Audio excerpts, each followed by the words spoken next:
Folks, this right here would have to be the light I use the most when I'm at camp and whilst I'm out four-wheel driving. It's the Slyde King by NEBO. Now, not only is it a super bright torch, but also it can be converted to a work light by simply sliding the base down like that.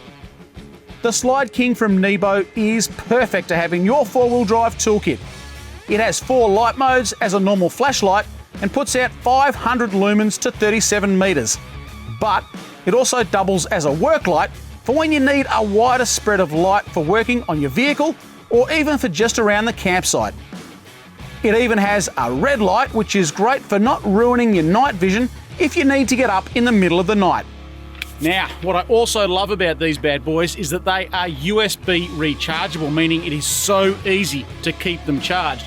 They're also made out of heavy-duty aircraft-grade aluminium, meaning they're going to take all the knocks around camp as well as working on your four-wheel drive.